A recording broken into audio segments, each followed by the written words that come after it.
پاکستان اور بنگلہ دیش کے درمیان براہ راست سمندری تجارت رابطہ بحال ہو گیا ہے۔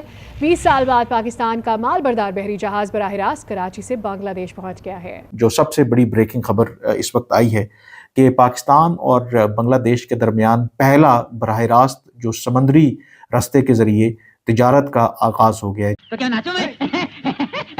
پاکستان کو اپنے ہمسایوں کے ساتھ ہر حال میں تعلقات بہتر رکھنا ہے۔ ہمارے ہاں شروع سے بھارت کے ساتھ دشمنی کا ایک نیریٹو بیان کیا گیا ہے، بیانیہ بنایا گیا ہے، ایک قومی بیانیہ ہے۔ اس حوالے سے جو بحری جہاز ہے جو 2300 کنٹینرز لے کر کے کراچی پورٹ سے نکلا تھا، وہ بدھ کے روز چٹاگانگ بنگلہ دیش کی جو بندرگاہ ہے وہاں پر کامیابی سے اس نے ڈاک کیا ہے۔ میری تو پاؤں تلے سے زمین نکلتی جا رہی ہے آہستہ آہستہ۔ Actually, he's always unexpected. اب تک کی میرے خیال میں سب سے بڑی ڈیولپمنٹ ہوئی ہے، بہت بڑا ایک بریک تھرو ہوا ہے دونوں ملکوں کے درمیان تعلقات کی۔ اگر آپ بات کریں جو کہ بالکل بھی آئی تھنک اس کا آپ تصور بھی نہیں کر سکتے تھے اگر شیخ حسینہ واجد کی حکومت ہوتی۔ پاک بنگلہ دیش تعلقات میں ڈرامائی تبدیلی، برف پگھلنے لگی، سمندری راہداری 20 سال بعد بحال ہو گئی۔ پاکستان کا مال بردار بحری جہاز پہلی بار کراچی سے براہ راست بنگلہ دیش پہنچ گیا۔ چٹاگنگ بندرگاہ پر لنگر انداز، کاروباری حضرات اس بڑی تبدیلی سے بہت خوش ہیں۔ کہتے ہیں جو سامان 20 سے 25 دن میں آتا تھا وہ اب صرف 10 روز میں پہنچ گیا۔ سفری لاگت میں واضح کمی آئی ہے۔ 2022 میں بنگلہ دیش کے لیے پاکستان کی برآمدات 838.6 ملین ڈالر تھی، جس میں اب سالانہ 5% کا اضافہ ہوا ہے۔ پاکستان سے کپاس، تعمیراتی مٹیریل، کیمیکل اور زرعی اجناس سمیت دیگر اشیاء ایکسپورٹ کی جاتی ہیں۔ دونوں ممالک کے درمیان اب تک درآمد اور برآمد۔ نمسکار دوستوں بہت ہی خوش ہے پاکستانی میڈیا آج کل، کیونکہ پاکستان اور بنگلہ دیش کے بیچ میں ٹریڈ شروع ہو گئی ہے۔ اب ہزاروں ملین ڈالر کی لوگ ٹریڈ شروع کر رہے ہیں دونوں دیش کی وجہ سے۔ پاکستان کو لگ رہا ہے اب اس کی ساری جو اکنامیکل پرابلمس ہے سالو ہو جائیں گی، کیونکہ اب دونوں دیشوں کے بیچ میں ٹریڈ ہو رہی ہے۔ اب ٹریڈ کس چیز کی ہوئی ہے؟ دونوں نے ایک دوسرے کے ساتھ اپنا بھیک کا کٹورا ایکسچینج کر لیا ہے۔ اب یہ دونوں مل کے جاتے تھے بھیک مانگنے، جو کہ کہیں سے بھیک ملی نہیں، تو ان دونوں نے اپنے بھیک کا کٹورا ایکسچینج کر لیا ہے۔ اب یہ دونوں بڑے خوش ہیں، یہاں تک کہ بنگلہ دیش کی کنڈیشن یہ ہے کہ اب یوسف بھی وہاں سے بھاگنے والا ہے بہت جلدی، کیونکہ پھر سے اسٹوڈنٹ موومنٹ شروع ہو چکا ہے، پھر سے ہنسا شروع ہو چکی ہے بنگلہ دیش میں۔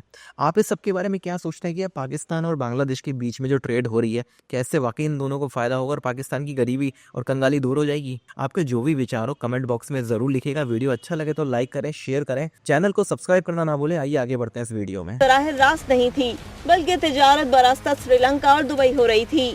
پاکستان اور بنگلہ دیش کی تجارت پر 2009 سے شیخ حسینہ واجد نے پابندیاں عائد کی تھیں اور بعض مصنوعات کو تو ریڈ لسٹ میں بھی شامل کیا تھا۔ تاہم رواں سال اقوام متحدہ کے اجلاس کی سائیڈ لائنز پر وزیر اعظم شہباز شریف اور بنگلہ دیش کی عبوری حکومت کے چیف ایڈوائزر ڈاکٹر محمد یونس کی نہایت خوشگوار انداز میں ملاقات ہوئی، جس سے مسائل حل ہوئے۔ بھارت جس تیزی سے ترقی کر رہا ہے، دنیا کی اب وہ چوتھی پانچویں سب سے بڑی معیشت بن چکا ہے اور آگے چل کے اور اس میں پوٹینشیل ہے کہ وہ آگے بڑھ جائے گا۔ اسی طرح چین اب دنیا کی دوسری سب سے بڑی معیشت ہے اور لگتا یوں ہی ہے کہ وہ کچھ عرصے میں امریکہ کو سپرسیڈ کر لے گا۔ تو سوال یہ ہے کہ ایسے میں پاکستان جو بالکل اس کونے پر ہے جہاں ایک طرف اس کے ساتھ چین ہے اور دوسری طرف بھارت ہے، تو ایسے میں یہ کیسے ممکن ہے کہ ایک پورا خطہ ترقی کر رہا ہو؟ کیونکہ یاد رکھیے گا اب وہ دور ہے جس میں ممالک ترقی نہیں کرتے، ریجنز اور خطے ترقی کرتے ہیں۔ تو وہ اگر پورا خطہ ترقی کر رہا ہے تو سوال یہ ہے کہ پھر پاکستان پیچھے کیسے ہے؟ وہ کون سی پالیسی ہے جو پاکستان کو پیچھے کھینچ رہی ہے؟ اور کیا ہم ابھی تک وہ جو 70 اور 60 کی دہائی کے ہم نے وہ راستے بنائے ہوئے ہیں ہم ان سے باہر نکلنے کو تیار نہیں ہیں؟ یہ بڑا اہم سوال ہے۔ یعنی بھارت اور چین جو خوفناک جنگ لڑ چکے، جن کے درمیان شدید سفارتی اور اب سرحدی تنازعات چل رہے ہیں، ہمیشہ لڑائی رہتی ہے، باہمی کشیدگی بھی ہے، بے شمار معاملات ہیں۔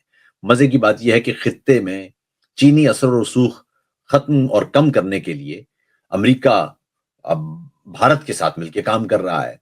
آپ دیکھ رہے ہیں کہ چین اس علاقے میں مختلف ممالک بشمول بنگلہ دیش، میانمار، سری لنکا، ان تمام ملکوں میں چین اپنے اثر و رسوخ میں اضافہ کرتا جا رہا ہے۔ پاکستان میں چین کا اثر و رسوخ بہت بڑا ہے، گوادر تک چین کے پاس ہے۔ اب ایسے میں بھارت اس علاقے میں امریکی اسٹریٹجک پارٹنر کے طور پر اپنے اثر و رسوخ میں اضافہ کر رہا ہے اور امریکی اثر و رسوخ میں اضافہ کر رہا ہے۔ لیکن میں دیکھ رہا ہوں کہ ٹرمپ کے آنے سے